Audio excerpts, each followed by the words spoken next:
சிவாய் நமங்க கொல்லிமலை ராஜா. அடியும் ஒரு முக்கியமான பதிவு விடுறேன், இதை கேளுங்க. நம்ம வாழ்க்கையில் எவ்வளோ சம்பாதிச்சாலும் லட்ச லட்சமாக சம்பாதிப்போம், ஆயிரக்கணக்கு சம்பாதிப்போம், ஒரு நாளைக்கு 500 சம்பாதிப்போம். இம்புட்டு சம்பாதிச்சாலும் ஒத்த நம்ம கையில் இருக்காது. விடிய காலம் ஆட்டினாதான் கடன் கேட்போம். இது எவ்வளோ பேர் கொள்ள பேர் வாழ்க்கையில் நடக்குது. எவ்வளோ சம்பாதிப்பாங்க, அவங்க ஒரு 10 ரூபா சேமிக்க முடியாது.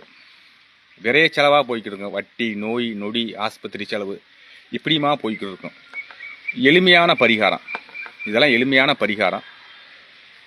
3 ஏலக்காய், ஒரு பச்சை கருப்புற துண்டு, ஒரு பச்சை கருப்பூரம், 3 ஏலக்காய், ஒரு சின்ன மஞ்சள் துணியில் அதை ஒரு சின்ன பொட்டணமாக போட்டு, நீங்கள் அன்றாடு சட்டை மாற்றுவீங்க பாருங்க. நீங்கள் உங்கள் அன்றாடு ஒரு சட்டப்பையில் வச்சுக்கோங்க. அது உங்கள் கூடயே இருக்கணும். அது ஒரு தடவை பண்ணால் போதும். 1 வருஷம் 2 வருஷத்துக்கு நீங்கள் வச்சுக்கலாம். இப்படி பண்ணி பாருங்கள். உங்களுடைய விரைய செலவு கொஞ்சம் கொஞ்சமாக குறையிறத உங்கள் கண் கூட நீங்கள் பார்ப்பீங்க. இதெல்லாம் சித்தர்கள் மகான்கள் சொன்ன ஒரு பரிகாரங்க ஐயா. சிவாய் நம்ம கொல்லிமலை ராஜா. இந்த பதிவை ஒரு 4 பேருக்கு ஷேர் பண்ணுங்கள். எத்தனையோ மக்கள் நீ கஷ்டப்பட்டுக்கிட்டு துன்பப்பட்டுக்கிட்டு துயரத்தில் இருக்காங்க. அவங்களுக்கு எளிமையான பரிகாரம், அவங்க கைப்பட செய்யக்கூடிய பரிகாரம். இதெல்லாம் நாட்டு மருந்து கடையில் கிடைக்கும். சிவாய் நம்ம.